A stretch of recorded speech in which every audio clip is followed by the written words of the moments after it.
soy la mano que te quiere ayudar. No hablo solo de mí, cuando digo que soy, te hablo de ese lugar donde nace el amor que sueñas. Somos tan distintos e iguales. Planteado el tema de los medio ambiente financiero. ¿Va a poder, si no? Esto para nosotros. Ya habíamos visto los tipos de mercado, los tipos de errores en las expectativas adaptables de las expectativas nacionales, y quedamos acá para comenzar a hablar, que es la última parte del tema 2.1, acerca de los activos o instrumentos financieros, es decir, la mercadería, entre comillas, que se transa en los mercados financieros. Esos instrumentos para los activos financieros, recordarán ustedes, ya los tuvimos inicialmente, estaban representados por títulos valores, títulos negociables, que representaban ¿qué cosa? Derechos. ¿Sobre qué? Flujos de fondos futuros del emisor contra el emisor y a favor del tenedor. Bueno, podemos clasificar estos instrumentos activos financieros según distintos criterios. Según ya vimos dos grandes criterios, y son representativos del capital. Son entonces activos y instrumentos de participación en capital, y ahí hay dos grandes grupos, el más común de todos, las acciones ordinarias de empresas, de sociedades anónimas, y acciones preferidas también de sociedades anónimas. Las sociedades por acciones son las que cotizan en los mercados financieros. En los mercados, en este caso, recordamos que los mercados eran cuatro grandes mercados. Uno de ellos era el mercado de valores, que era precisamente donde se transan los activos financieros. Y el otro gran conjunto son los instrumentos de deuda, que pueden ser o privados, o sea, emitidos por entes privados, y ahí vamos a señalar básicamente dos en la Argentina: los cheques de pago diferido, que es un instrumento relativamente nuevo, debe tener unos 10 o 12 años, que es como un cheque, nada más que no se paga en el momento, como en el cheque común, que es una orden de pago pura y simple para ser presentada al momento, pagada en el momento de su presentación, sino que esto se emite para ser pagado en un plazo determinado hasta un año. Bueno, las empresas que reciben de sus clientes cheques de pago diferido, el pago de sus ventas, y que los van a cobrar en el futuro, dentro de ese año en plazo, pueden descontar esos cheques de pago en las bolsas, en el mercado de valores, y hacerse del efectivo.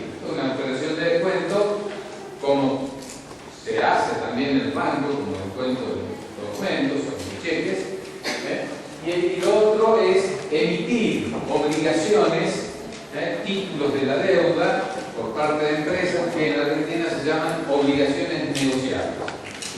Un título que emite una empresa y que los inversores pueden comprar para luego recuperar el dinero a través del mecanismo de amortización que tenga ese título, con la renta de los intereses, los rendimientos que esté contemplado en el programa de emisión. Por lo tanto, es un préstamo que le hace el inversor a la empresa a cambio de ese título, que es una obligación negociada. Y también hay deudas públicas, activos financieros que representan instrumentos de deuda ya no privada de la empresa, sino pública, o sea, del Estado. El Estado nacional, los Estados provinciales e incluso los Estados municipales. Bueno, las principales, hay muchísimos, de hecho hay muchísimos. Yo acá les señalo 4 títulos de ejemplo. Las letras de tesorería del gobierno, conocidas como LETES, que son de corto plazo, Los bonos del gobierno, que son de más largo plazo, superior al año, puse un ejemplo, Bonar, que es el título que en este momento está emitiendo el Tesoro Nacional, acaba de hacer una licitación la semana pasada del orden de los 4.700 millones de pesos, que fue suscrita íntegramente, superando incluso, la idea era tomar 3.000 millones y recibió más ofertas y tomó el total de 4.700 millones, y que es, hay distintos plazos, hay algunos al 2016, 2017. Luego, las ya conocidas por ustedes, las letras del Banco Central, LETES, y las notas del Banco Central, las NOVAC, que también son de corto plazo. Bueno, y después hay una cantidad de títulos que ha emitido el Gobierno Nacional, las provincias. Hay provincias que han emitido, por ejemplo, Salta, Mendoza, Neuquén, Río Negro, que son provincias productoras de hidrocarburos. Hace muchos años ya que vienen emitiendo títulos de la deuda pública con garantía de las regalías hidrocarburíferas. La provincia de Buenos Aires tiene emitido títulos, Chaco, Formosa, y algunos municipios, por ejemplo, de la ciudad autónoma de Buenos Aires y algunos otros de otras provincias. O sea que ahí hay un gran surgido, digamos. Y luego tenemos un tercer gran conjunto, además de los títulos representativos de capital o de deuda, que son los instrumentos derivados. Los instrumentos derivados son fruto de la innovación tecnológica en materia financiera que han surgido en las últimas décadas y que constituyen hoy por hoy el mayor volumen de mercado en el mundo. Los derivados son títulos que, como su nombre lo indica, derivan de otros y que tienen por detrás lo que se llama un activo subyacente. Esto lo vamos a estudiar en detalle en la unidad próxima, cuando estudiemos el primer capital. Esto es simplemente un anticipo conceptual, digamos. Ese derivado, entonces, deriva de otros y hay algunos tipos especiales de derivados, que son los contratos de forward, los futuros, las opciones, los swaps, son los principales tipos de derivados. Bien. Sí. A la pila. No tengo. Así que esperaremos que corte. Bien. Entonces, ya hemos visto los mercados, sus distintas características y clasificación, y hemos visto la mercadería, digamos, los instrumentos financieros que se negocian en los mercados. Y también hemos visto los participantes. ¿Sí? Bueno, esto acá para terminar vamos a señalar las características relevantes de estas últimas 3 o 4 décadas de los mercados financieros del mundo y cuáles son los procesos que han caracterizado a los mercados en este último tiempo, que han producido una enorme revolución, digamos, en las finanzas internacionales. El primer tema es el proceso de globalización. Este tema lo vamos a ver enseguida, así que lo dejamos, por eso es el punto siguiente de la unidad. El segundo es la volatilidad. O sea, los mercados están cada vez más caracterizados por no mantenerse un cierto grado de estabilidad, ¿sí?, en sus precios, sino en que esos precios cambian bastante abruptamente, tanto hacia arriba como hacia abajo. Eso es lo que se conoce como volatilidad, y cuando estudiemos particularmente bonos, la unidad 5, vamos a estudiar cómo medir esa volatilidad, que es un indicador del riesgo, un indicador también del riesgo de estos activos financieros. ¿Por qué? Porque yo no tengo la seguridad, tengo muy poca seguridad de qué va a pasar con el precio de los activos, y entonces no sé si eso, mi compra o mi venta, que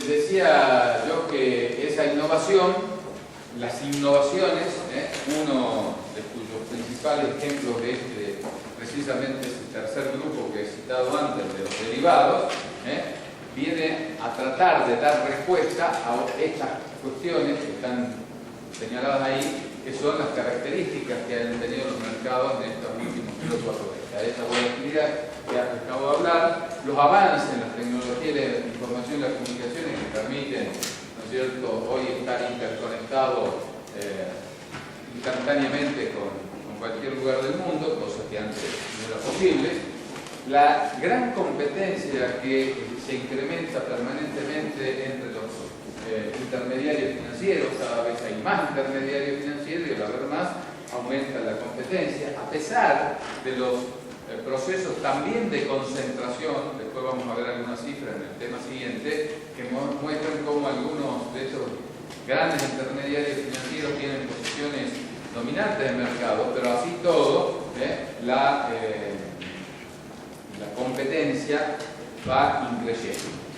El mayor entrenamiento y sofisticación de los operadores, o sea, de quienes operan en el mercado, que no necesariamente son los inversores, sino que los inversores, podemos ser cualquiera de nosotros, que no sabemos que tenemos dinero para invertir, recurrimos a personas cada vez más calificadas, que en el futuro serán ustedes los que tendrán esta calificación, para asesorar a inversores, y eso requiere competencias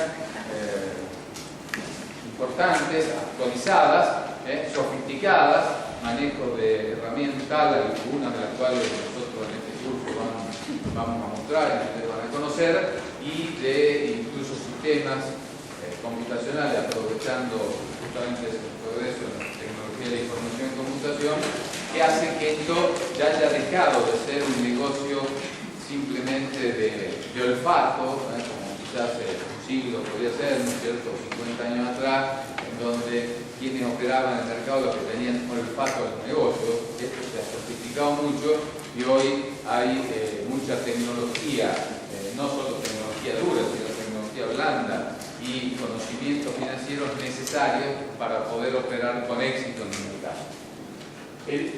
Las reglamentaciones, vamos a ver qué es otro proceso, cómo se ha ido hacia adelante, después hubo un retroceso, o sea, de desregular, y ahora estamos en un nuevo proceso de re-regulación, y esas regulaciones y los sistemas impositivos presentan incentivos para eludirlos, porque todos estos sistemas implican costos.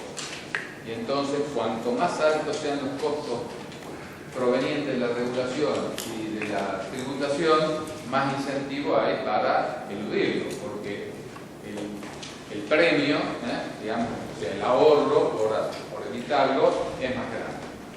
Y finalmente, el cambio en los patrones globales de riqueza financiera, donde de la riqueza general ha ido los grandes ricos del mundo son, no como hace un siglo, los que tenían las fábricas más grandes, o hace 2 siglos los que tenían los campos más grandes y productivos, sino hoy son los que tienen los mayores volúmenes de ahorros puestos en activos financieros.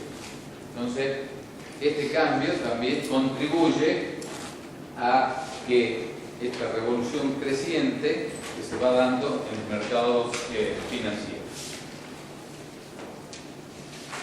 Bueno, y la desregulación que les mencioné recién, hubo una etapa de regulación a partir de los años 70, a partir de los 90 en el mundo hubo un proceso de desregulación muy importante, y ahora, a partir de la crisis financiera del 2007-2008, hay un proceso, un intento que yo llamo de re-regulación, de volver a regular más, porque muchos creen, en los grandes grupos que vamos a ver luego en la unidad siguiente, que los problemas que hubieron están en la base de la crisis financiera última, es por la falta de regulación. Entonces se está volviendo a regular, vamos a comentar algunos avances que han habido en este caso, pero también digamos que ese proceso está muy lento y después de 7, 8 años de la crisis,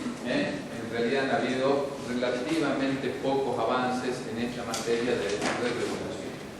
¿Por qué se justifica la nueva regulación o la ampliación de la regulación? Porque los mercados no son lo eficiente que yo les dije, ¿se acuerdan en la clase pasada? Esa teoría de los mercados eficientes, que era central en las finanzas, sobre la cual está construida toda la arquitectura de las finanzas, no es cierto. O sea, nos encontramos con mercados ineficientes. Y entonces, bueno, todos los postulados basados en la eficiencia fallan, porque no es cierto los supuestos básicos. Entonces, dada esa ineficiencia, se producen fallas de mercado, y cuando se producen esas fallas de mercado es donde debe intervenir el Estado regulando para evitar las fallas que traen consecuencias negativas para el conjunto del sistema. ¿Qué propósito tiene esa regulación? Bueno, prevenir el fraude de emisores a inversores, siempre también por esta característica que ya expliqué en la clase pasada de la información asimétrica. Hay quienes están en mejores condiciones que otros en el manejo de la información. Y globalmente son los emisores, las empresas, los gobiernos, que son los que emiten títulos, los que poseen mayor información y podrían llevar o inducir engaño a los inversores, que es gente del común y corriente, a pesar de que también hay gente especializada en esto, pero siempre están en una posición subordinada, y por lo tanto la regulación intenta evitar el fraude. Se quiere promover la competencia y la imparcialidad, o sea, esa competencia que hay, que sea una competencia sana, en igualdad de similitud de condiciones, y que no haya parcialidad, o sea, que ninguna norma favorezca a ningún grupo en particular. Resguardar la estabilidad de instituciones financieras. Este es un tema central. Las instituciones financieras hoy en el sistema económico mundial tienen un rol preponderante. Hace 100 años o 200 años los bancos existían desde luego, pero no tenían la trascendencia, la importancia, la imbricación en el tejido económico que hoy tienen. Entonces, si por ahí a un banco le pasaba algo o a un conjunto de bancos les iba mal, tenía un efecto reducido. Los que se perjudicaban eran los propietarios, los accionistas, los empleados, algunos clientes, que a su vez eran limitados. Pero hoy, esa universalización cada vez mayor de la actividad financiera en la sociedad, en donde ya en los países más avanzados la bancarización, o sea, la participación del común de la gente en el sistema financiero es prácticamente total. Cuando hay problemas en las entidades financieras, esos problemas repercuten significativamente ya no en los dueños y empleados y en cuantos clientes, sino en parte importante de la población. Nosotros ya lo hemos vivido en nuestro país en el año de la crisis 2001, ¿no es cierto? Y ahora lo estuvo viviendo Europa, con la crisis, particularmente Europa, con esta crisis última, en donde, y dentro de Europa, particularmente Grecia, y España, e Irlanda, que han sido los más afectados, en donde los problemas de los bancos no terminan siendo un problema de los bancos, sino que pasa a ser un problema del común de la sociedad. Fíjense que incluso en Estados Unidos, siguiendo un criterio que era propio de la situación anterior, el secretario del Tesoro, Garner, en ese momento, en 2007, 2008, cuando Lehman Brothers, el banco de inversión, presenta la quiebra, siguiendo el concepto tradicional, dijo, bueno, que quiebre, porque en realidad en el sistema capitalista se va produciendo permanentemente cantidad de depuración de los operadores empresarios a través del proceso de quiebra, y así se va limpiando el mercado y surgen nuevos. Este es un proceso proceso natural de funcionamiento del sistema capitalista. Todos los días quiebran miles de empresas y nacen muchas miles más.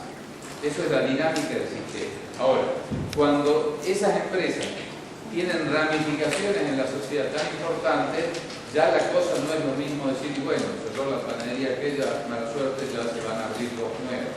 Acá las ramificaciones tocan a mucha gente de la sociedad, incluso gente con menos posibilidades económicas, y entonces esa actitud del secretario del Tesoro de dejar que quiebre Lehman Brothers agudizó la crisis, y muchos dicen que ha sido el punto detonante para que esa crisis se profundizase y se extendiese mucho más rápidamente en el mundo. Entonces, a partir de ahí, empezó toda una política totalmente distinta en Estados Unidos, luego seguido por Europa, por Japón, de decir, no, vamos a intervenir, vamos a ayudar a los bancos, porque el problema no es que ayudamos a los bancos, porque ahí después hay un tema político, ¿no es cierto? Claro, los gobiernos ayudan a los bancos, a los banqueros y no a la gente. Lo que pasa es que cuando no lo ayudan a los bancos, la que termina pagando el plato roto es la gente, no los bancos. O los bancos sí, pero fundamentalmente la gente. Porque fíjense, en un banco, en general, ustedes saben que los bancos prestan la plata de quién, de los ahorristas, de la gente. Generalmente el capital del banco puede estar entre el 10 y el 20% del total de la masa prestada. Y es que cuando yo digo quiebra el banco, bueno, los propietarios pierden su inversión, que puede ser muy importante, pero es el 10% o el 15% o el 20% exageradamente de todo lo que se pierde. El otro 80% o 90% lo pierde la gente que tiene depósitos ahí en la caja de ahorro, en cuenta corriente, en otro tipo. Entonces, decir, bueno, ¿qué me importa? Que quiebre el banco significa que todos los que tienen ahorro vayan a ir a la cola a retirar su plata y le van a decir, no hay. Porque ya quebró el banco y los accionistas ya perdieron su plata. Sí, bueno, pero la gente dice, ¿por qué voy a perder yo la mía? Entonces eso es lo que ha impulsado esta nueva ola regulatoria. Y por eso la importancia de la estabilidad de las entidades financieras. Controlar el nivel de actividad económica. Cada vez el sistema financiero, por esa implicación que tiene en el conjunto del sistema económico, tiene más influencia en la actividad económica general. Entonces, si el sistema financiero anda mal, eso repercute en todas las actividades no financieras, en las actividades productivas, en el consumo, en la inversión, en la producción. Por lo tanto, no solamente es, y bueno, que se embromen los bancos que van a trabajar menos, van a ganar menos plata, van a perder, sino que cuando esto ocurre, no hay plata para producir, para transportar, para generar energía, para consumir, etcétera, etcétera. Entonces se termina perjudicando el resto. Por eso es que el sistema financiero pasa a ser la niña bonita del sistema económico al que todos cuidan, porque si se la descuida, paga el pato el resto. Y eso es lo que muchas veces ustedes lo van a escuchar, pues surgen discusiones de orden político en esto, y dice, claro, porque los gobiernos defienden a los bancos y nos importa a nosotros, porque generalmente la gente no sabe esto, no se da cuenta de esto. En realidad, ese proteger al banco lo que está haciendo es proteger a la gente, porque si no, ¿cómo haría? Bueno, y restringir también se usa, digamos, a veces la regulación para restringir la participación en el mercado financiero doméstico de entidades extranjeras, porque se quiere reservar de algún modo ese negocio a las empresas locales, nacionales. ¿Qué formas? Hay básicamente 4 formas de regulación, de cómo se regula. Hay lo que se llama la regulación de declaración, en donde las entidades deben declarar, como se llama así, y esa declaración es información, informar todos los datos que la actividad, que el ente regulatorio establece para que los que no están, no son parte de la actividad financiera, sino el resto de los sectores, sepan, tengan la mejor información y combatir esa información asimétrica que caracteriza al mercado, para disminuir la información asimétrica. También existe otra forma de regulación que es de la actividad financiera. La gente que está en las actividades económicas, no solo los bancos, también las empresas que emiten activos financieros en los mercados y bolsas de valores, porque estar adentro tienen información, ¿no es cierto?, confidencial, es información privada que habíamos mencionado en la clase anterior, y entonces lo que la regulación hace es prohibirle a quien, dada su posición, tiene acceso a información que no es conocida por el resto, a que hagan uso de esa información para operar en el mercado. Entonces, yo ya les comenté, está prohibido a quien trabajando en alguna de estas entidades haga uso de esa información, porque va a ir para sacar una ventaja en desmedro de la gente que no tiene esa información. Entonces, las regulaciones castigan muy seriamente a quienes hacen uso de esta información privilegiada, y en los países centrales mucho más, además se castiga con penas de cárcel efectivas, la gente va presa.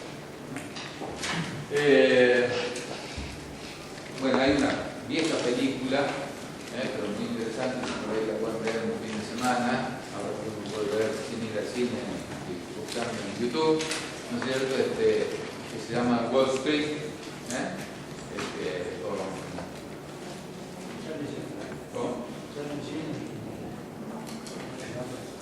Michael. Exacto. Bueno, que muestra cómo funciona el mercado de valores, y ahí justamente se trata del uso de información privilegiada. Muy interesante que uno vea, incluso cuando ya veamos la unidad siguiente, el mercado de valores, ustedes pueden tener una noción bien linda, atractiva, además de una trama de película, ¿no es cierto?, donde hay negocios y todo, pero también hay amor y demás, por supuesto, ¿no es cierto? Pero enseña bien cómo funciona y todas estas cosas oscuras que andan dando vueltas. Es una película que debe tener 20, 25 años. Hay otras también. Bueno, está otra forma de regulación de las instituciones financieras, que consiste justamente en establecer normas que las instituciones tienen que cumplir en materia de capitales mínimos, en materia de información que proveen al ente regulador del sistema financiero y demás, para ser controlados, ¿no? Y finalmente también está la regulación de participantes extranjeros, que, como dije antes, era para tratar de limitar o acotar el rol y la participación de entidades financieras extranjeras. Quiero volver un poquito a un gráfico.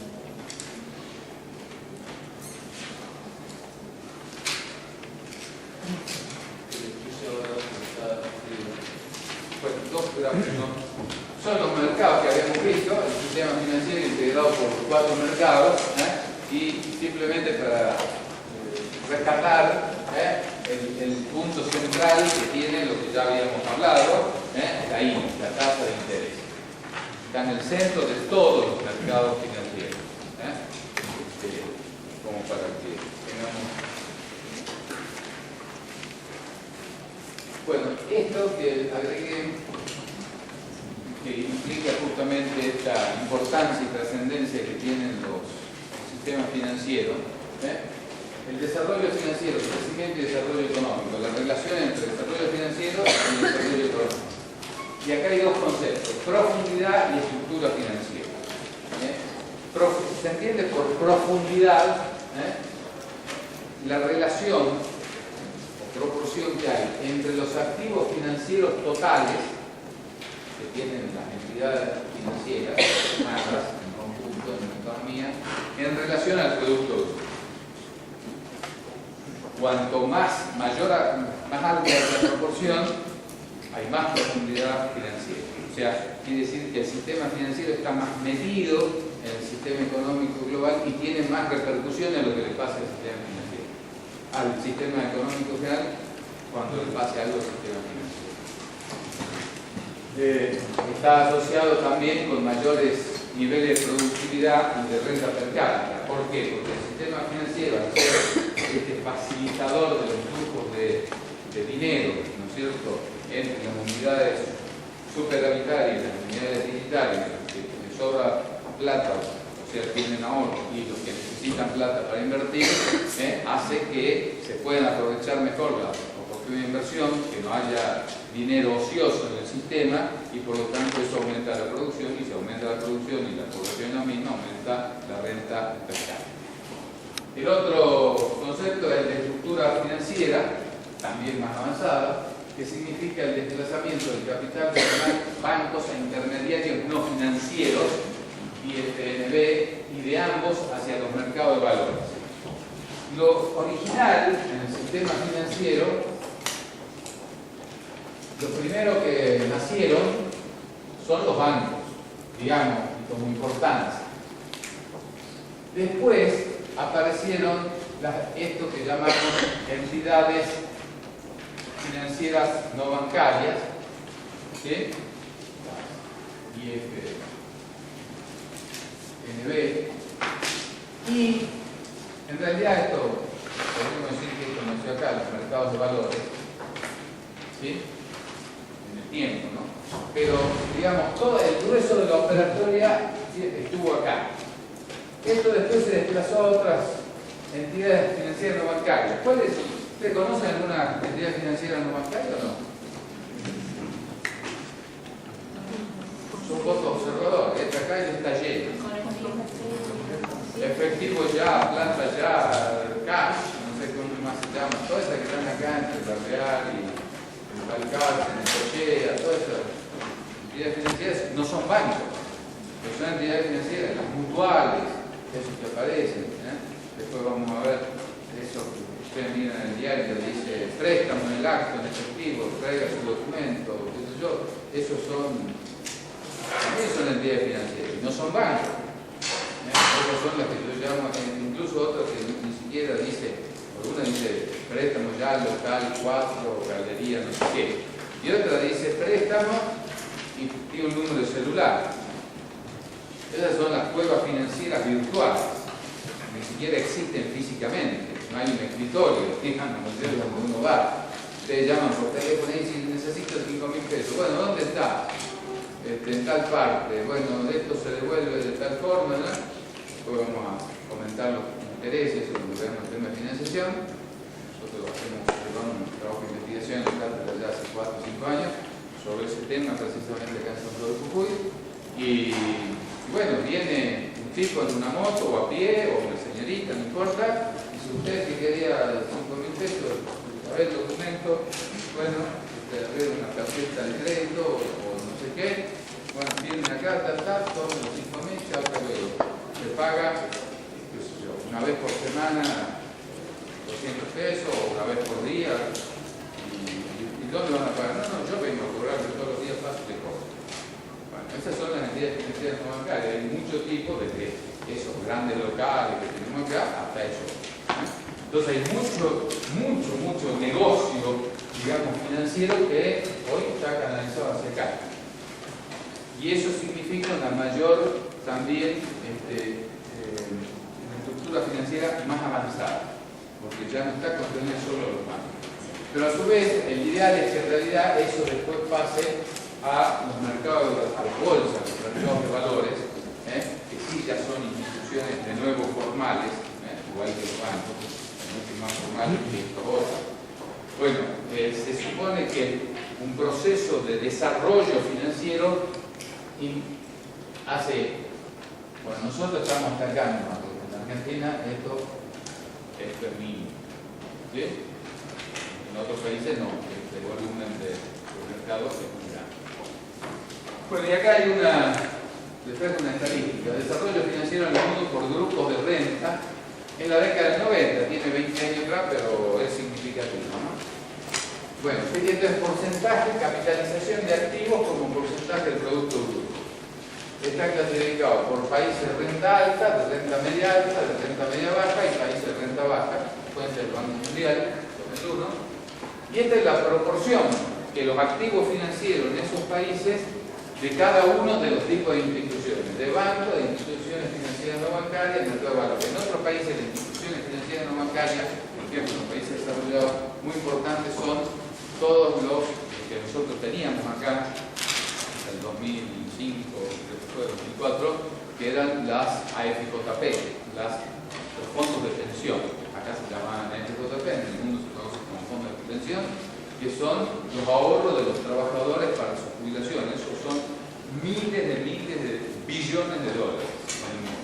Y eso no lo administran los bancos, lo administran esas entidades financieras no bancarias. Tienen un enorme poder porque manejan millonadas de pesos y todos los meses la gente aporta de su sueldo y todos los meses eso crece. O sea, ese es un tema muy importante. Las mutuales también.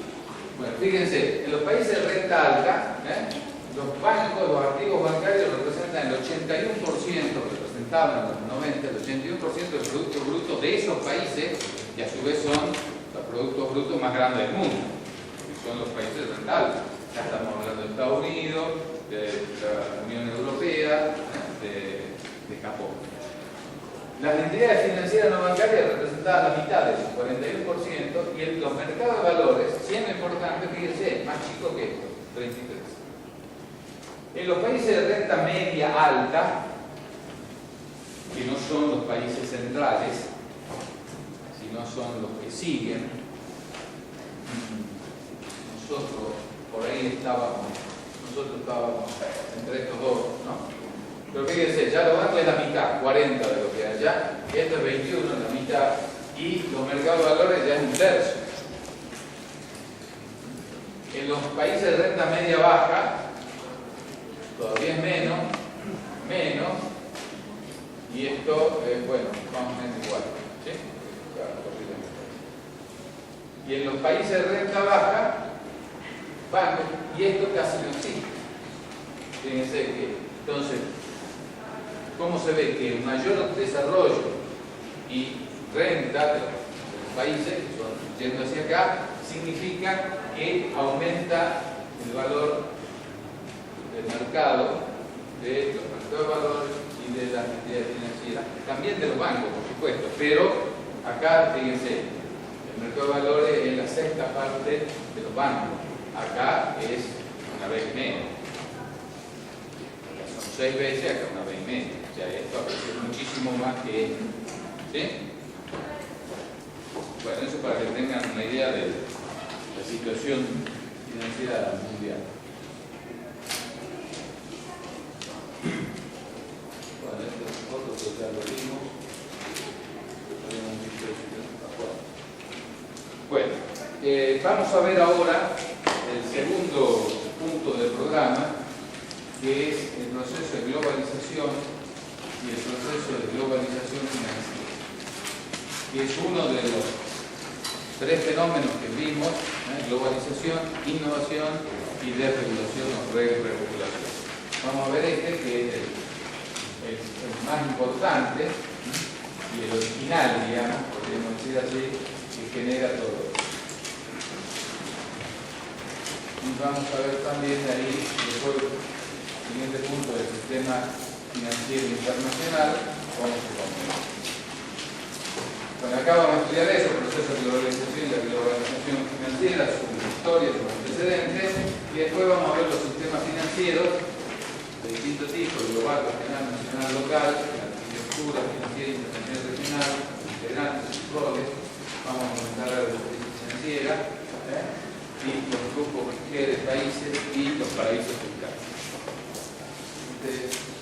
Globalización. Vamos a dar un concepto. Globalización es un proceso de estructuración. Ustedes recordarán que estructura, lo estudiaron por ejemplo en la estructura del proceso, es ¿qué es la estructura? ¿Qué hay? En este caso de una organización que ustedes estudiaron. La disposición de los componentes y la relación que mantienen. Muy bien. Conjunto de partes, acomodados, digamos, de alguna manera, y establecidos qué relaciones o cómo se relacionan esos componentes. Eso conforma, podríamos decir, es como el esqueleto, ¿no es cierto? Nuestra estructura corporal está dada por nuestro esqueleto óseo, que nos estructura, si no seríamos un plan ahí, estaríamos, ¿no es cierto?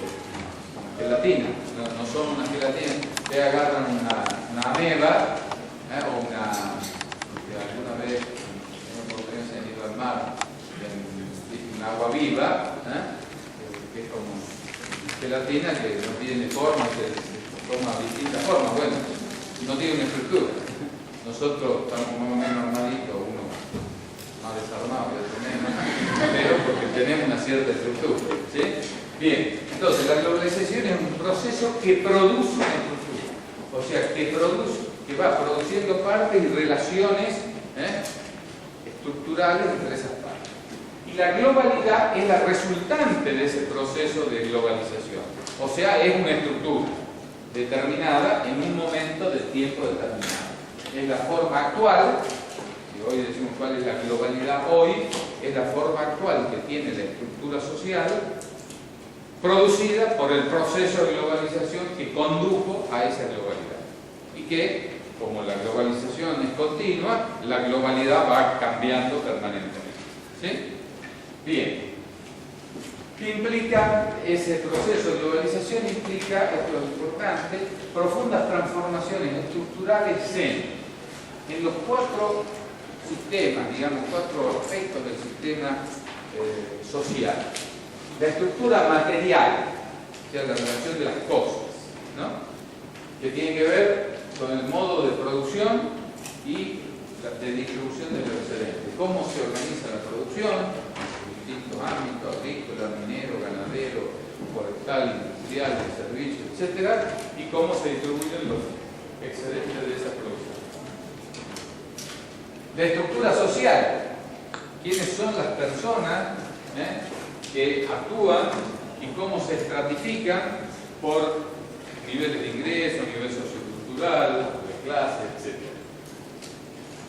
La globalización también implica modificación en el sistema social de dominación, o sea, cómo se estructura el Estado, los sistemas políticos que conducen a la conformación del Estado, y también tiene una profunda incidencia en el mundo sociocultural. O sea que cuando uno habla de la globalización no es solamente una cuestión económica o financiera, tiene implicancias profundísimas en todos los aspectos.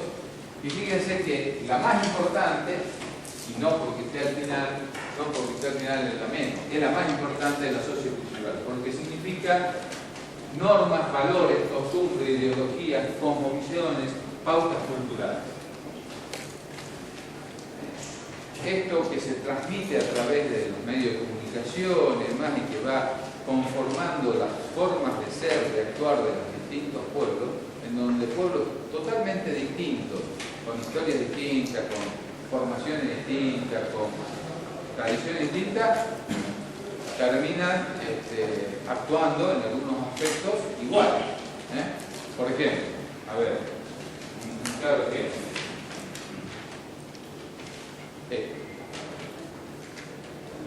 Esto está hoy en todo el mundo, en todos los rincones, en todos los niveles prácticamente sociales, ¿no es cierto? Y esto es un ejemplo del fruto de la globalización. Hace 30 años, ninguno se le ocurría, algunos sí estaban en el tema, pero pensar en él. Yo hace casi 38 años fui a hacer mi primera maestría en la OEA, en una beca de la OEA, a Venezuela. Viví ahí un año. Yo, para hablar por teléfono con mi papá, primero no teníamos teléfono en mi casa.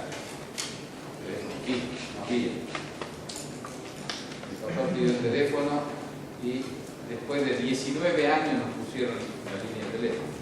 Mi papá se murió antes que con el teléfono, ¿no? Y yo, para hablar por teléfono, combinábamos, porque era carísimo, combinábamos por carta, ¿no? Bueno, el domingo tal, yo voy a llamar. Entonces yo me iba a las 9 de la mañana a la central telefónica en Caracas a pedir una comunicación con el teléfono de una tía mía que sí tenía. Mis padres se iban a la casa de mi tía a las 10 de la mañana, ¿no? Y se pasaban todo el día ahí, porque nunca se sabía a qué hora iba a salir la comunicación. Y cuando yo iba y pedía la comunicación me decía, bueno, hay 8 horas de demora, o 9 o 6, lo que sea. Pero además yo no me podía ir, bueno, me voy a pasear y vuelvo. No, porque le decía así, por ahí salía a la media hora. Yo tenía que sentarme en el banquito a las 9 de la mañana y esperar. Y a veces llegaba a las 9 de la noche y yo estaba sentado en el banquito y no salía la comunicación. Y mi papá estaba de visita en la casa de mi tía desde las 9 de la mañana a las 9 de la noche esperando que salga la comunicación. Y a veces salía en algún momento, a veces de última hora, a veces más temprano y a veces no salía. Bueno, entonces si a mí en ese momento me decían que yo iba a poder andar por la calle y hablar por teléfono con mi papá estando yo aquí y allá, hubiese dicho, eso es un sueño. Bueno, hoy esto nos permite hacer eso y esto es fruto del proceso de globalización y que ha formado pautas culturales, valores, cosmovisiones distintas y tiene impacto en todos los otros. ¿Se entiende? Eso es la globalización. O sea, la globalización es un proceso muy complejo que abarca todos los aspectos de la vida social, todos. Pero, además, ahora les voy a mostrar unos cuantos filminas muy rápidamente, porque muchas veces dicen, sí, porque ahora la globalización y le echan la culpa de todos los males que tiene la globalización como si fuese algo que empezó ahora hace 10 años, 20 años, 30 años. No, la globalización existe desde que el ser humano existe en la Tierra. No es un fenómeno nuevo. Yo digo que es desde que el primer humano, el Homo sapiens sapiens, la famosa Lucy, comenzó la migración desde el África Central, empezó a ir por el Medio Oriente, hacia la estepa rusa, hacia la India, después hacia Europa, y qué sé yo. Ese fue el comienzo del proceso global, porque fue extendiendo y fue generando todas esas cuestiones que les acabo de señalar antes. Bueno, nosotros ahora les voy a mostrar rápidamente en mapas de distintos tiempos, de 5.000 años, de los distintos imperios que han habido en el mundo, de algunos. ¿Y qué hacían qué? ¿Qué hacía un imperio? Se expandía, conquistaba a otros pueblos, le imponía su cultura, sus normas, sus dioses, su creencia, su moneda o su forma de hacer comercio, de producir, y eso era el proceso de globalización. Que después se expandían, después se achicaban, después venía otro y demás. O sea que no es un fenómeno nuevo. Por ejemplo, en la China, ¿no? En la China tenemos las distintas dinastías, cómo se han ido expandiendo, y hay uno que se mueve, el medio arriba. Esto es simplemente ilustrativo, ¿no? Y fíjense, la China partiendo acá de Pekín, Beijing, estas eran las rutas comerciales chinas, antes del descubrimiento de América. O sea, China comerciaba con todo lo que es el sudeste asiático, con la India, el oeste del África y la península arábiga. Es más, yo por ahí se lo puse, esta era una ruta del viaje de Zheng He, que era un famoso emperador de la dinastía Ming, que fue uno de los más importantes, de 1300 a 1600, la dinastía, o sea, estamos hablando bastante tiempo, un siglo antes del descubrimiento de América. Y es más, hay un mapa hecho de unos chinos que demostraría, no está totalmente probado, que los chinos habían llegado a América un siglo antes que Colón. ¿Por qué? ¿No? Bueno, muchos otros, acá hay más, incluso no solamente llegaban acá, sino que después pasaban en el Mediterráneo, y distintos imperios. Esto es simplemente para que vean esa...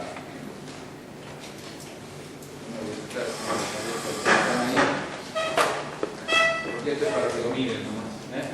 El imperio parto, el imperio persa, la dinastía sasánida, los fenicios que negociaban y tenían su comercio todo en el Mediterráneo, por el norte de África, el imperio helénico, fue enorme, a partir de Grecia, con Alejandro Magno que llegó hasta la India, el sur de lo que sería Rusia, ¿no es cierto? Hoy, y Egipto. El imperio romano,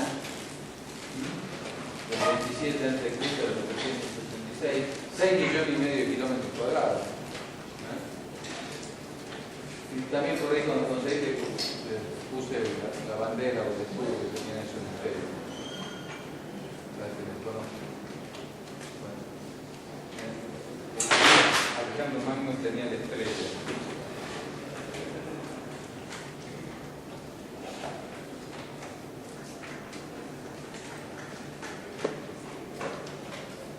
El imperio romano, Bizancio, Constantinopla, el imperio bizantino. Bueno, ahí esto va mostrando cómo fue creciendo, empieza a extenderse, y es un proceso de globalización de cada uno de esos imperios. Los vikingos, otros que han llegado, parece, antes que Colón a América, pero fíjense los vikingos, Suecia y Noruega, cómo se habían extendido por todas las costas europeas, el mar Báltico y demás. El imperio mongol toma todo lo que era China y todo el centro, todo China y hasta Rusia, el imperio ruso. 33 millones de kilómetros cuadrados, de 1200 a 1368. Esta es la banderita de los mongoles. El imperio árabe o islámico, del 622 a 1492 hasta justo antes del crecimiento, cuando expulsó de España por los reyes católicos. El imperio español, a partir de el imperio español durante Felipe II, el hermoso, era el imperio donde no se ponía el sol, porque cubría todo el mundo. Ahí tienen una representación. El imperio mogol, ¿no? El otro es mongol, este es mogol, era básicamente lo que es India y Nepal, Afganistán y demás. Ahí tienen el Taj Mahal, que es de ahí del imperio mogol. ¿Saben qué es el Taj Mahal? ¿Ah? El regalo del emperador a su mujer, que después se murió antes de terminar, entonces se transformó en mausoleo para... Bueno, el imperio turco otomano, ahora ya estamos, miren, el imperio turco otomano de 1300 a 1922, hasta después de la Primera Guerra Mundial, 6 siglos, la media luna y estrella, también inmenso, todo el tropo oriental, norte de África, Medio Oriente. Bueno, también hubieron, acá les dice algunos en América, los olmecas, los toltecas, los zapotecas, los mixtecas, los aztecas, los mayas, en todo lo que es Centroamérica, ahí están señalados con colores de cada uno, ¿no? En la zona, yo les dije ahí, en la zona que comprendía cada uno de esos imperios en Centroamérica y las épocas más o menos. Bueno, después en Sudamérica, las civilizaciones San Agustín, Muisca o Chibcha, Nazca, Perú, Huari, Tiahuana, que es la zona de Bolivia, Tiahuanaco,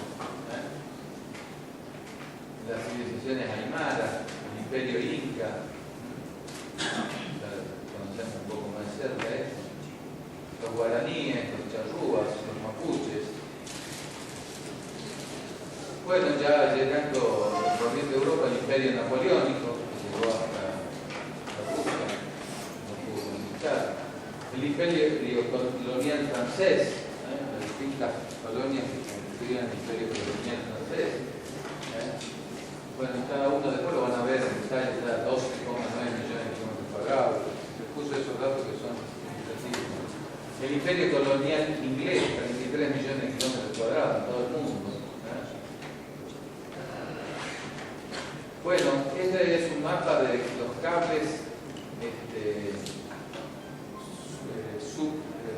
subacuático, o sea, suboceánico, para comunicaciones de teléfono y telégrafo. Hay toda una red de cables que se extendió en todo el siglo XIX por el mundo, que son todas las líneas a través de cuando no había satélite, digamos, cómo se comunicaba a través de esos cables. Y eso fíjense cómo cubría todo el mundo. Y eso implicó, así como el celular ahora una revolución, digamos así, eso fue una revolución enorme. Bueno, el imperio japonés. Ustedes todos locos que ven que hay de todo. El imperio austrohúngaro, el Tercer Reich alemán,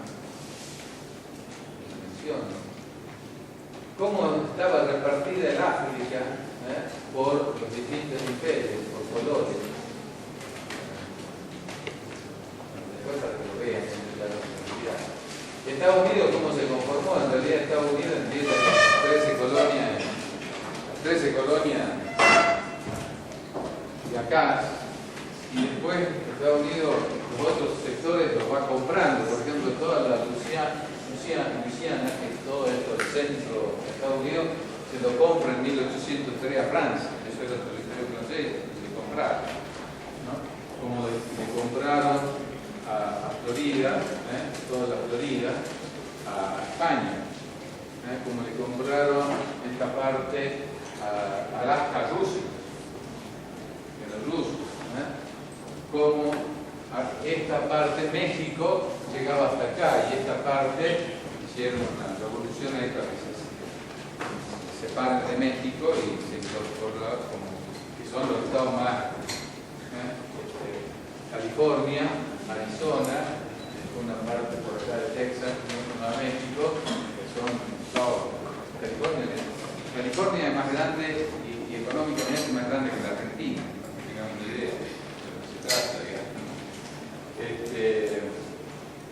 Bueno, esto es la anexión, esto sí se lo quitaron por una guerra, Texas, en 1845, ahí Pancho Villa, mexicano. Bueno, esto se lo cedieron los ingleses. Entonces ven cómo esta gran de las colonias originales que conformó el imperio, digamos, hasta hoy más grande, ¿no es cierto? Bueno, se constituyó como un país, pero que tiene incidencia y peso mundial. Bueno, la Guerra Fría, que dividía el mundo entre primero, segundo y tercer mundo, y en el mundo azul, los países desarrollados, segundo mundo, los verdes, estábamos verdes, los países en desarrollo, perdón, el tercer mundo, y el segundo mundo era el área comunista, digamos, la Unión Soviética y China, aliados, desde el 48 hasta el 89, con la caída de la perestroika y la caída del régimen soviético, del mundo de Berlín. Bueno, hoy en día, lo que se está en marcha, sintéticamente esto, se buscan no acuerdos ya mundiales, sino multilaterales, y el objetivo fundamental es un régimen de comercio dirigido y no un sistema de libre comercio, y hay dos grandes acuerdos en marcha que van a marcar el siglo XXI. Uno es el TPP, que es el acuerdo entre Estados Unidos y la Unión Europea, se llama Asociación Transatlántica para el Comercio y la Inversión. Hoy están reunidos en Europa los representantes de Estados Unidos y Europa, hoy negociando esto, y hay un gran revuelo en Europa de esto. No voy a entrar en los detalles del proyecto para que ustedes lo miren después, pero este es uno de los grandes, buscando uno de los grandes acuerdos y núcleos comerciales para el futuro. ¿Y por qué? Pues fíjense, así como vimos, los chinos que venían para el sur de, digamos, sudeste asiático, la India, la Arabia, ¿no es cierto?, de los vikingos. ¿Para qué hacen eso? Y los fenicios, todo el Mediterráneo, todo eso. ¿Qué era lo que los llevaba a hacer eso? La mera conquista o el imperio romano, cualquiera de esto. La mera conquista, es decir, tengo más tierras. No. era poder comercial, porque el comercio ha sido, es y será la base de la fortuna de los pueblos. El comercio. Los flujos comerciales son los que generan y producen riqueza. Después lo otro viene por añadidura. Después, si hay comercio, hay que producir para el comercio, para comerciar. ¿Sí? No tengo que producir en el comercio. Pero si nadie me quiere comprar, ¿de qué vale que yo produzca una pieza llena de esto acá y después nadie me lo quiere comprar? Son los flujos comerciales los que impulsan la producción y el financiamiento es lo necesario para la industria del comercio.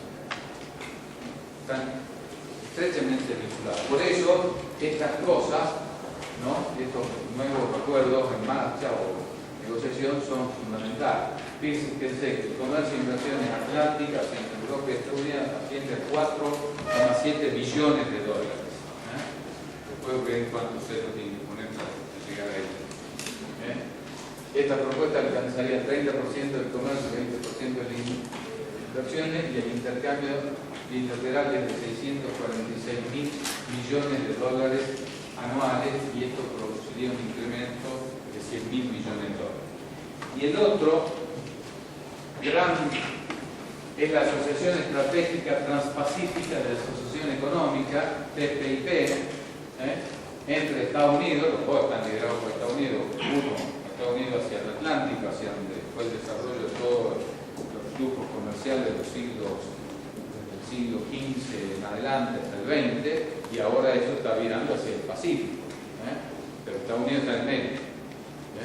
Y entonces está con Estados Unidos, Canadá, México, Australia, Japón, Chile, Colombia y Perú, Vietnam, Brunei. Por ahí va a pasar un tercio del comercio mundial. Y esto es para contrarrestar a China, la otra potencia económica en ascenso, que también está haciendo su propio, tratando de, en todo el sudeste asiático, hacer sus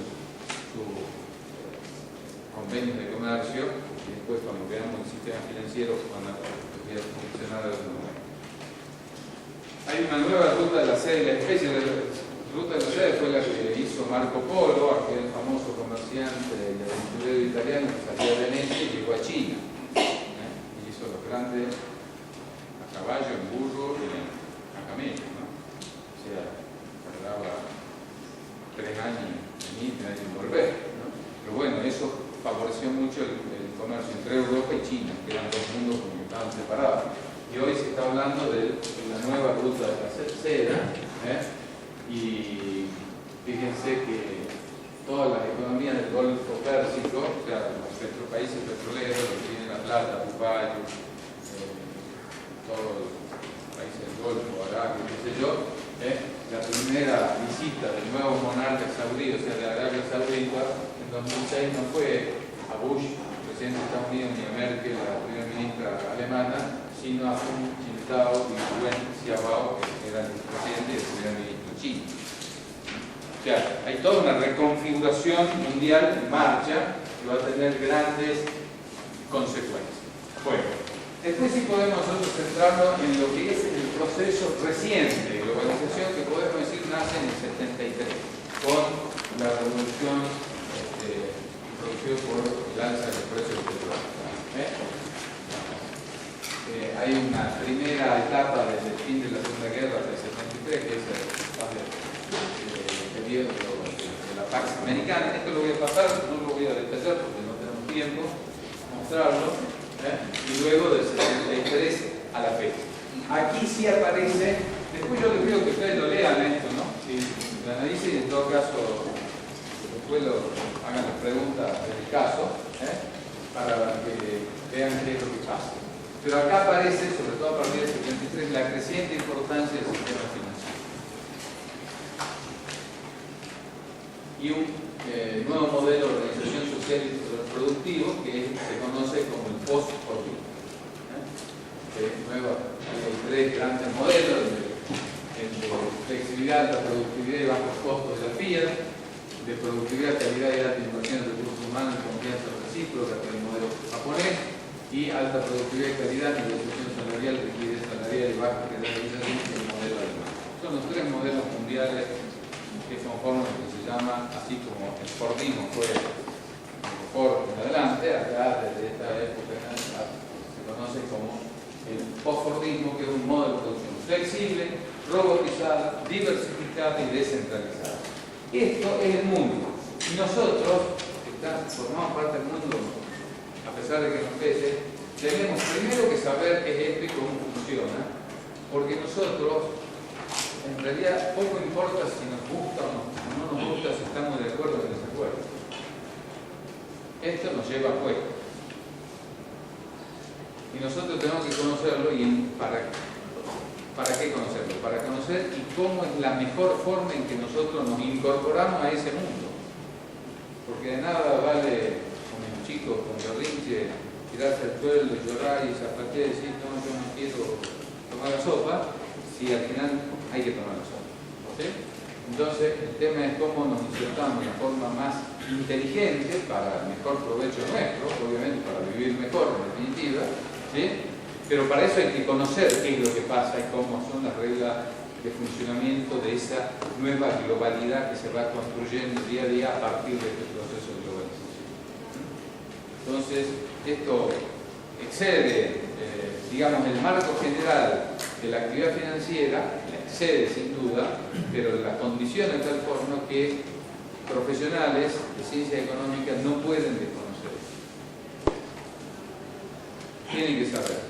Un día les tocará estar más cerca o más lejos, no importa, pero uno no puede, como habitante de este mundo, y si uno en el futuro supone que va a tener algún rol de importancia en algún sector, en alguna actividad, en alguna empresa, en su sociedad, tiene que estar en conocimiento de que estas cosas existen y cómo funcionan.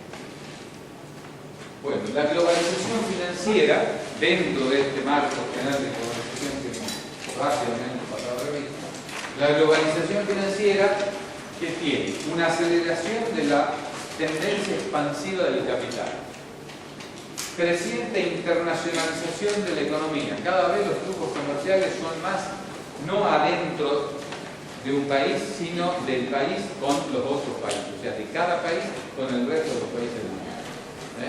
Esta famosa frase que dio el título al libro famoso de un famoso economista argentino, el profesor Aldo Ferrer, vivir con lo nuestro, no por demás.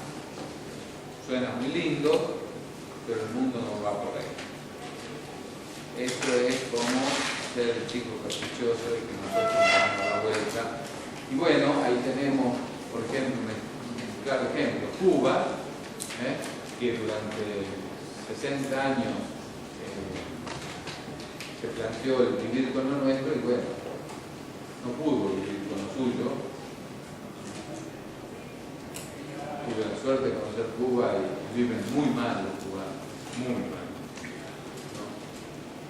Y ahora están chochos con este acuerdo que parece que el Papa Francisco tuvo un impulso importante, hizo este acercamiento entre el Castro para Obama, está un proceso de acercamiento y hay una gran explosión de interés, de confianza de parte de los cubanos, porque se le abre la expectativa de poder vivir mejor.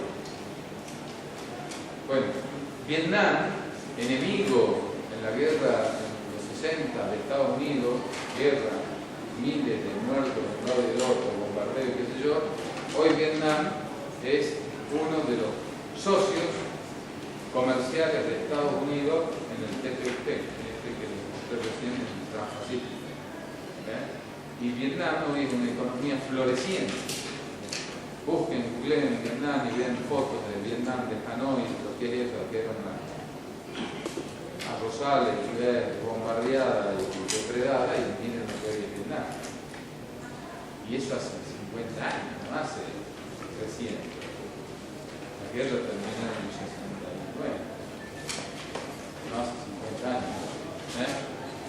Entonces, bueno, mientras de esos países con ideología, eso no significa que piensen distinto y demás, ¿no es cierto? Pero es entender el mundo. Bueno, yo mantengo mis principios, mis cosas, que es lo que por ejemplo está planteando Raúl Castro, pero ya no más aislado que lo que hizo Fidel, porque no se puede vivir así, se vive muy mal, o lo que está haciendo Maduro ahora, o hizo Chávez, que ya hace Maduro en Venezuela. Yo tengo mucha gente amiga en Venezuela porque he vivido ahí, están desesperados, desesperados. Hay que hacer cola para conseguir papel higiénico. Y eso, esa no es la función del gobierno. Aquí no, el gobierno es que la gente vea mejor. Ahora, ¿cómo? Bueno, ahí está la inteligencia de cada gobierno, a ver cómo en este proceso encontrar la mejor manera. Con sus principios, con todo lo que quieran, pero no olvidándose de eso. Hay un proceso homogeneizador, esto es una cosa interesante, homogeneizador es que todos usamos celulares, todos tenemos televisión por cable, todos usamos más o menos la misma ropa, sale la moda, todo el mundo, ahora todas las chicas usan, ya no veo, plataformas así, ¿qué? Porque eso es de Jujuy, es de Argentina, no sé yo dónde salió, de Estados Unidos, de Europa, no sé qué. Cuando yo tenía la edad de ustedes, estaban de moda las plataformas también, chicos, que no se creen que es nuevo. En esa época las chicas también usaban plataformas. Después se perdió, desapareció en otro país. Ahora, por ejemplo, parece 30 años después, apareció de vuelta la plataforma. Y no es una cuestión de acá. Eso es un claro ejemplo. La moda, un clarísimo ejemplo de lo que son los procesos de globalización. ¿Por qué un día salen todos emos? ¿Y por qué otro día salen todos romanos? ¿Y por qué otro día salen no sé qué cosa? Peladas, skinhead, rapadas. Son procesos globales. En un mundo altamente heterogéneo, porque eso no significa que todos los países sean iguales, significa que todos son distintos, pero hay cosas que los homogeneizan. ¿Por qué todos ven el campeonato mundial de fútbol? Gran parte, digamos. El fútbol es un proceso homogeneizado. En un mundo heterogéneo.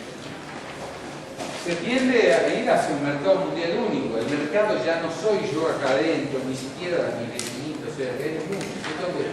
Mi empresa, las empresas tenemos que pensarla para venderle al mundo. No podemos nosotros pensar que vamos a hacer artesanía para los 10.000 turistas que vienen. Porque así no vamos a ir a ningún lado. Tenemos que pensar que vamos a hacer artesanía para vender al mundo. Entonces hay que producir 1 millón de collitas tocando el aire. Claro, porque el mundo, miren, yo tengo una experiencia. Hace muchos años estuve en una empresa con un amigo que hacía diseño de moda de acá y que había hecho muy capaz, ganó el concurso mundial de jóvenes diseñadores en Japón. Y entonces una de las cosas que él mezclaba eran las telas rústicas nuestras, el picote, el barracán, eso, con las telas de lujo, digamos, de noche, los adornitos, los brillos, eso. Hacía cosas muy lindas. Bueno, una de esas había una feria comercial argentina en Miami, y entonces yo decido irme con muestras de la producción, que además había un over y una cosa típica de acá, a ver si vendía. Me fui, instalé en Miami, en feria, ahí en el periodo ferial, tanto, qué sé yo, y bueno, venían tipos, yo hablaba un poco, igual yo, más o menos, un poquito menos, inglés, así que era muy complicado, por eso ustedes dicen que inglés, no está haciendo lo mismo. Y venía la gente y preguntaba, y venían tipos que compraban. Después hubo un caso, pero tipo que me decían pullover, ¿no? Entonces pijama, entonces le gustaba. Bueno, sí, hablamos, precios, qué sé yo. Entonces me dice que él quería, había varios modelos, ¿no? Entonces que él quería, porque él tenía, era en Estados Unidos un pichirucho, pero tenía 35 locales en distintas ciudades de Estados Unidos. Pero era un negocito chiquitito, digamos, ¿no? Para lo que es Estados Unidos. Entonces él me decía que quería una muestra, poner a prueba, digamos, en sus 35 locales, que eran distintos estados de los Estados Unidos, y entonces, bueno, claro, yo no tenía idea, tenía que mandar, ¿no? Y entonces él me dice que quería, me dice, Gross. Yo no le entendí, no sabía qué me decía el tipo. Gross, pero si yo diccionario buscaba no encontraba, hasta que me di cuenta, pero no por saber de casualidad, y el tipo me estaba pidiendo una gruesa, porque ahí me acordé que ese era un tema, una unidad de medida que usan en inglés. ¿Ustedes saben qué es la gruesa? 12 docenas, 144. 12 por 12, 144. Entonces el tipo me pedía 144 de muestras de cada uno de los globos. 3 años vamos a dar para fabricar la muestra. Claro, para la muestra, después le iba bien, tipo me iba a pedir, qué sé yo, 1000 de cada uno, no son nada. Claro, entonces ahí lo que viene carne propia, lo sufrí, ¿no es cierto? Que no podemos ir con nuestra escalita a vendernos. Porque es otra cosa. Entonces tenemos que saber cómo funciona el mundo para no darnos, golpearnos con la cabeza de las paredes. Si queremos, ahora queremos seguir viviendo de subsistencia, para comprar empanadas, cositas, ¿no? Está bien. Ahora queremos crecer, desarrollarnos, que nuestra empresa produzca más y vender más y crecer y que nos vaya muy bien, qué sé yo, tenemos que pensar en otra cosa. Hay que pensar en grande. Para achicarse hay tiempo. Si uno piensa en chiquitito, yo siempre digo, hay que pensar en grande. Total, si uno después logra el 1% de eso, si es muy grande, el 1% es grande. A ver, si ustedes piensan en chiquitito, el 1% de chiquitito es nada. Entonces hay que pensar en grande. Después consigue el 1, no importa, pero el 1 de un montón, ¿no? Es mucho. Bien. Bueno, eso tiene a la homogeneización de las normas de comercio, después vamos a ver cuál es la institución, de las normas contables, ustedes que son contadores, expertos en NIF, ahora, ¿qué son las NIF? Normas contables internacionales, que tienden a que todos tengan la información similar, presentada de igual forma, bajo los mismos parámetros. Cuando lea el balance, el tipo que está en Estados Unidos, o en Perú, o en China, sepa lo que está diciendo y que sabe sobre qué bases están construidas esa información contable y sepa que son bases homogéneas, las mismas que el ACE, y entonces las pueda entender. No podemos decir, nosotros, ¿saben qué? Nosotros hacemos nuestro propio balance, así, qué sé yo. Nos van a dejar de lado y el tipo no se va a poner a estudiar las normas nuestras para entender. Estudiamos una sola, entendemos todo. Hay 10 locos que dicen que bueno, allá con su locura, hagan lo que quieran, nosotros vamos a estar con los otros que sí hacen, con quien nos entendemos. ¿Sí? Eso es como decía, nosotros inglés no hablamos porque es grande imperialismo. Vayan a China. ¿En qué creen que hablan todos los que van a China? Con los chinos. En inglés, no hablan en chino mandarín. Y los chinos, que no son tontos, son chinos pero no tontos, hablan en inglés, porque es el idioma de los negocios. Y no se cortan las venas por tener que hablar el idioma del imperio capitalista.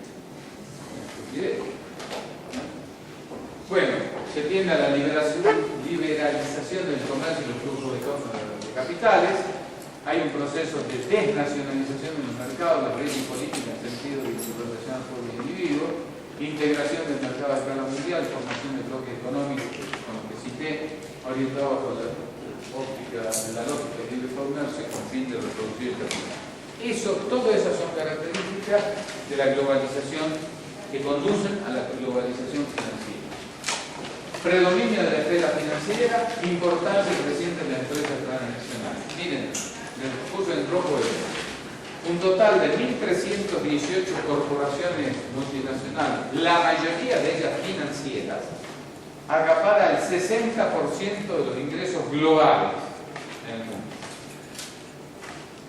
pero solo 147 de esas 1.300, o sea, un poquito más del 10%, controlan el 40% de la riqueza de esa red de empresas. O sea, fíjense el poder que tiene esa empresa. ¿Sí? Bueno, un estudio de la Escuela Politécnica de Zurich, que menos del 1% de las corporaciones del mundo pueden controlar el 40% de la red económica. Hay unos gráficos impresionantes de cómo unas pocas controlan a través de fusiones, absorciones, participaciones, qué sé yo, todo. Súper concentrado. La mayoría de esas corporaciones son instituciones financieras. En la cúspide de esa clasificación enorme están los grandes bancos del mundo. Y entre las 20 primeras figuran el Barclays Bank, el inglés, JP Morgan Chase de Estados Unidos y el grupo Goldman Sachs de Estados Unidos. O sea, los grandes bancos, fuera de coadyuvar al movimiento financiero, a partir de esa creciente capacidad económica y financiera, han ido adquiriendo el control de las empresas que producen. Y hoy controlan el mundo. Esa es la realidad hoy. Bueno, globalización, proceso de globalización en general y globalización financiera con sus características. Eso produce, dijimos que la globalización es un proceso que produce una globalidad, o sea, un resultado, una estructura resultante de ese proceso que a su vez es dinámica, ¿no? Que va cambiando. Bueno, vamos a ver ahora, en este punto, cuál es la resultante en el plano económico y financiero de ese proceso de globalización. O sea, entonces, cuál es la estructura financiera, que se llama sistema financiero o monetario internacional, que es un conjunto de arreglos institucionales para determinar los tipos de cambio de las diferentes monedas, acomodar los flujos de comercio internacional y de capital y los ajustes necesarios en la balanza de pago de los diferentes países. ¿Todo eso para qué? Para que la economía mundial funcione. Facilita, repito, recuerdo lo que dije hace un rato, los flujos de comercio, que es la base de todo el crecimiento. Y el sistema financiero lo que hace es facilita esos flujos de comercio. Sin un sistema financiero desarrollado, los flujos de comercio no se pueden desarrollar, y si no hay flujo de comercio, no hay creación de riqueza. Y no hay empleo, ni nada. ¿Qué requiere ese sistema monetario internacional? Cooperación entre los gobiernos. Nadie se corta solo. Nada. Ni siquiera los grandes. Estados Unidos, primer potencia mundial todavía y demás, no puede hacer esto solo como se le dé la gana. China tampoco va a poder hacer cuando pasa a ser la primera potencia mundial. Se requiere cooperación, por eso cada vez más no nos acuerdo y vamos a ver las instituciones que se han creado para eso. Eso implica sacrificar parte de la soberanía nacional. Nosotros que somos tan nacionalistas que nos rasgamos las vestiduras, ¿qué creen? Que Europa, cuando constituyeron la Unión Europea primero y luego la zona del euro, ¿no han cedido soberanía nacional? Sí, y un montón, y todos los días lo siguen haciendo. ¿Saben lo que es países que tienen 3.000, 5.000 años de historia, de cultura, de moneda? Un día no tener más la moneda esa, que además no es como la nuestra que se destruye en 5 segundos, sino que dura siglos, y que un día los españoles no tenían más su moneda, la peseta, y que los tan presuntuosos franceses no tenían más el franco, y que los tan duros alemanes dejaban el